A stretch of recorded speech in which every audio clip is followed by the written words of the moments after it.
नमस्कार दोस्तों। मार्च आ चुका है और अब समय है स्कूल्स के रीओपन होने का।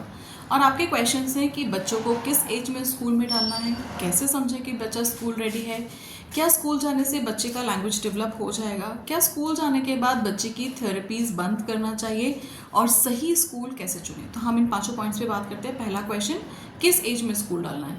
तो मेक श्योर आपको अपने बच्चे को 30 मंथ्स की एज के बाद ही स्कूल डालना है, मतलब 2.5 साल की उम्र के बाद। उसके पहले मेडिकली, एथिकली, मॉरली, इमोशनली बच्चा स्कूल जाने के लिए तैयार नहीं होता। यूजुअली डे केयर सेंटर्स और प्ले स्कूल की जो एज लिमिट है वो 2.5 साल है, 2.5 साल के बाद ही डाले।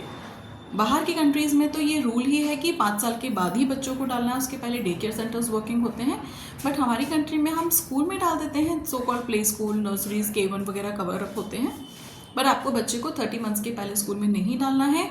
उसके पहले बच्चे अपने पेरेंट्स से दूर होना नहीं समझ पाते, सेपरेशन एंग्जाइटी में जाते हैं, बच्चे परेशान होते हैं, इमोशनली वीक होते हैं, अपने पीयर प्ले के साथ कनेक्ट नहीं कर पाते, बहुत सारे लोगों को देखकर कई बार इरिटेट होते हैं, सोशल बिहेवियर्स क्लमजी हो जाता है, वो रोना धोना शुरू हो जाता है।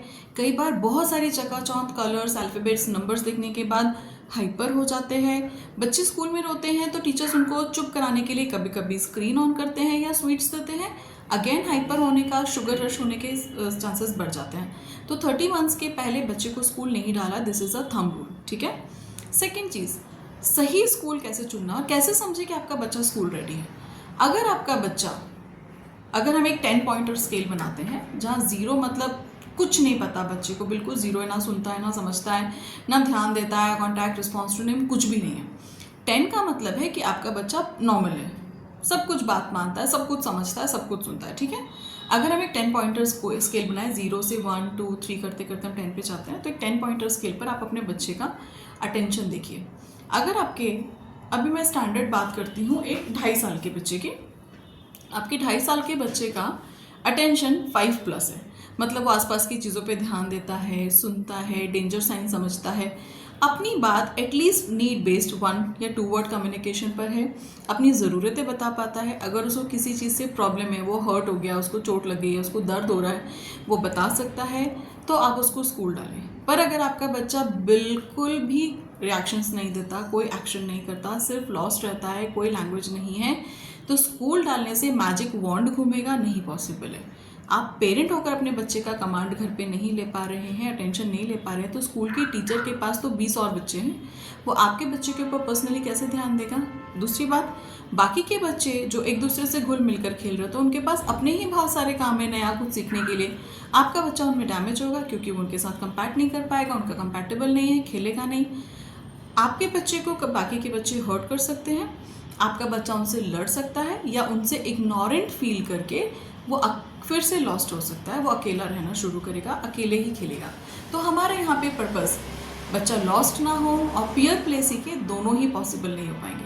ऐसी स्थिति में स्कूल तब डालें जब बच्चे के पास थोड़ा अटेंशन हो, थोड़ा लैंग्वेज हो, थोड़ा सोशल ऑब्जर्वेशन स्किल्स हो, एंड कम से कम नीड बेस्ड कम्युनिकेशन हो। प्लस बहुत अच्छा होगा ऐसे स्कूल में डालें, या तो वो आपके घर के पास हो, या वहाँ के टीचर्स में से कोई आपके पहचान के हो, टीचर्स या मेड्स में से, वहाँ पे स्क्रीन एक्सपोजर मिनिमम हो या 0 हो, या जिस समय स्क्रीन एक्सपोजर होता है आप उस समय टीचर्स को बोले कि आप अपने बच्चे को उस समय वापस लेकर आ जाएंगे, या तो वो पहले स्क्रीन स्टार्ट करें या बाद में करें, ताकि आप अपने बच्चे को या तो लेट भेजें या पहले लेकर आ जाएं, ताकि स्क्रीन से आपके बच्चे का नाता ना रहे।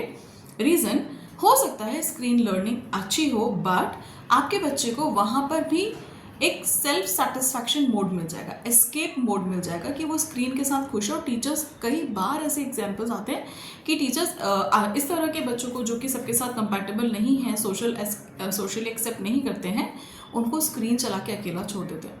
मैंने एक स्कूल में विजिट किया था, वहाँ पर एक रूम में बहुत ज़ोर से आवाज़ें आ रही थी टीवी चलने की। मैंने वो डोर ओपन किया तो वहाँ पे 2 बच्चे थे, एक बच्चा सोफे पे बैठा हुआ है बिल्कुल टेडी बेयर के जैसे और स्क्रीन देख रहा है, और दूसरा बच्चा ज़मीन पे लेटा है और अपने पैर से एक बॉल को रोल करते जा रहा है और सामने टीवी चालू है। मैंने पूछा व्हाट इज़ दिस, तो टीचर ने मुझे बोला बहुत रो रहे थे मैम बाहर, तो हम थोड़ी देर के लिए टीवी के सामने छोड़ देते हैं। अब वो थोड़ी देर कितना था मुझे नहीं पता, मैं वहाँ आधे घंटे थी, मैंने आधे घंटे उन बच्चों को स्क्रीन के साथ ही देखा। ये तब की बात है जब मैंने स्क्रीन पे काम करना शुरू नहीं किया था। अब पता नहीं उन बच्चों की क्या हालत होगी। सो ये लाइव एग्जाम्पल्स हैं। टीचर्स को हर बच्चे को शांत रखना, उनको 20 बच्चों की जिम्मेदारी है, तो वो 20 बच्चों में से एक बच्चे के लिए 19 बच्चों को सफ़र नहीं करने देंगे। हो सकता है आपके बच्चे का टैंट्रम, क्रैंकी, रोने का बिहेवियर रोकने के लिए वो चॉकलेट्स खिलाएं, कैंडीज दें, उसकी पसंद का टॉय दे दें, अल्फ़ाबेट्स के साथ छोड़ें या स्क्रीन के साथ छोड़ें। तो ऐसी स्थिति को से बचने के लिए स्क्रीन एक्सपोजर कम हो, टीचर्स को इतना बता के चलें कि लैंग्वेज अभी नहीं आया है या बच्चा इतना काम नहीं करता है, तो आपको थोड़ा सा ध्यान देना पड़ेगा। अगर टीचर्स आपके बच्चे को लेने को तैयार हैं तो कंफर्टेबल रहिए, नहीं तो थोड़ा और इंतज़ार करिए।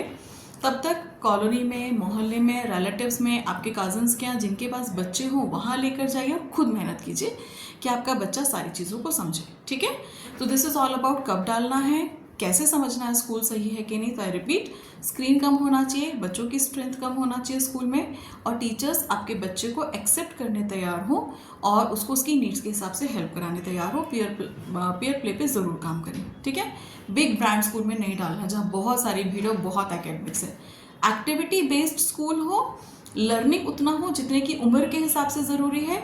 नर्सरी में IAS ऑफिसर बनाने का सिलेबस नहीं कराते हो, मतलब सिर्फ पढ़ाई पे फोकस ना हो, एक्टिविटीज़, प्लेइंग, कलरिंग, डांसिंग सब होना चाहिए, तो आप ऐसे स्कूल में डालिए। ठीक है, अब अगला क्वेश्चन, क्या स्कूल में डालने से बच्चा बोलने लगेगा? तो अभी मैंने इसके बारे में बात किया। स्कूल में कोई मैजिक वॉन्ड नहीं घुमाएगा, जादू की छड़ी नहीं घूमेगी कि बच्चा स्कूल जाएगा और सबको देख के बोलना सीख जाएगा। सीखेगा, पर तब जब घर से आपके बच्चे को थोड़ा सा लैंग्वेज आ चुका है, उसको ये समझ आना चाहिए कि बोलना ज़रूरी है और बोलने से ज़िंदगी आसान होती है और मेरा काम जल्दी होता है। तो घर पे कम से कम नीड बेस्ड 1 to 2 वर्ड्स आ जाएं। मम्मा दे दो, नहीं जाना है, चोट लग गई, कहाँ हो, क्या कर रहे हो, इस तरह की जो कॉमन वर्ड्स हैं रोज़मर्रा की लाइफ के, डेली कोर्स के, वो उसको आना चाहिए। वो अपनी बात आपको बता सके, हर्ट हो गया, ताता हो गया, बुबू हो गया, जो भी आपने अपने बच्चे को दर्द के लिए बताया है, किसने मारा, क्यों मारा, वॉशरूम जाना है, भूख लगी है, ये कुछ इंडिकेशंस आपके बच्चे को समझ आने चाहिए, उसको बताना आना चाहिए, तब आप स्कूल डालिए। जब आप इन बातों की अचीवमेंट के साथ बच्चे को स्कूल में डालेंगे, तब आपका बच्चा ऑब्जर्वेशन स्किल्स पे जाएगा, क्योंकि आपके बच्चे को पता है भूख लगी है तो मुझे कहना है भूख लगी है। ऐसा नहीं कि लंच उठा के खाने लगे अपना, भूख लगी है, मुझे लंच चाहिए, मुझे चीज़ दे दो, वॉटेवर। अभी दूसरे बच्चे ने बोला भूख लगी है, या 10 और बच्चे लंच कर रहे हैं, तो अब आपके बच्चे को नज़र आएगी भूख लगी है, सब लोग लंच कर रहे हैं तो मैं भी लंच करूँगा। जब वो आपका बच्चा अपनी नीड्स समझेगा, उनको एक्सप्रेस करेगा, तब बाकी के बच्चे जो काम करेंगे वो उसको कॉपी कर पाएगा, तब ऑब्जर्व करके वो लर्न करेगा। ठीक है, तभी वो लैंग्वेज को सुन के रिपीट करेगा।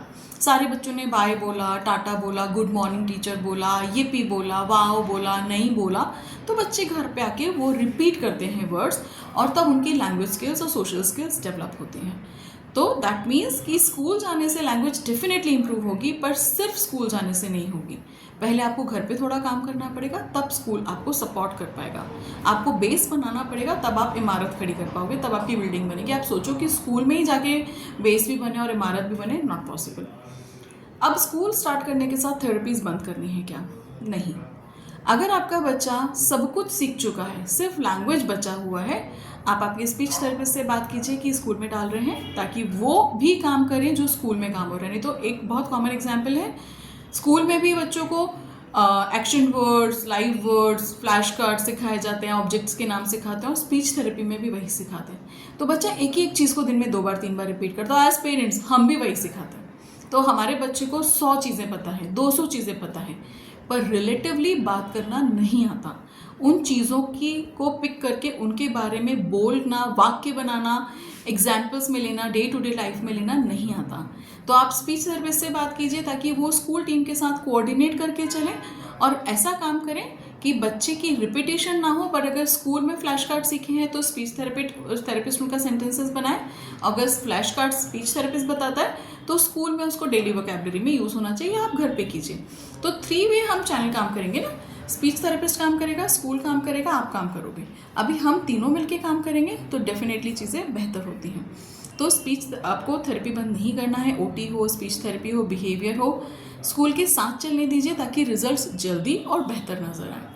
तो आई होप इट हेल्प्स यू कि आपको बच्चे को स्कूल भेजना है क्या। अच्छा, एक और चीज़, स्कूल जाने के बाद कुछ बच्चे एक सेंसरी बिहेवियर अडॉप्ट करते हैं। फॉर एग्जाम्पल एक बच्चा है जो क्लासरूम के पीछे जाकर जंप करना चाहता है, या लोगों को टच करता है, या ज़मीन पे लेट जाता है, हमिंग करता है, किसी को चॉक पकड़ना पसंद है, किसी को पुश करना पसंद है। हर बच्चे की एक सेंसरी नीड होती है और एक तरह से वो सेंसरी सीकर होता है। कभी कभी कुछ बच्चे सेंसरी रेजिस्टेड होते हैं, वो बचना चाहते हैं उन चीज़ों से, कान बंद करेंगे, चिल्लाने लगेंगे, बेल बजेगा तो रोएंगे, ऐਵੇਂ ही रोएंगे। अच्छे से बैठते थे रोज़, अचानक से रोना शुरू कर दिया। ऐसी नीड्स के लिए कोई वन प्लान काम नहीं करेगा। मैं यहाँ पे आपको थेरेपीज नहीं बता सकती हूँ कि इसके लिए हमें क्या करना है, क्योंकि उस बच्चे की जो नीड है उसकी ओवरऑल नीड हमें समझनी पड़ेगी कि अगर बच्चा पीछे जाके जंप कर रहा था तो उसकी नीड्स मूवमेंट की थी, जंप की थी, या वो सेटिस्फाई होने की कोशिश कर रहा था, या एग्रेशन में था, एक्साइटमेंट में था, अटेंशन सीकर था, नहीं पता। तो ऐसी कोई भी अगर स्पेशल नीड है बच्चे की स्कूल रिलेटेड तो अपने थेरेपिस्ट से बात कीजिए। हम ऑनलाइन कनेक्ट कर सकते हैं।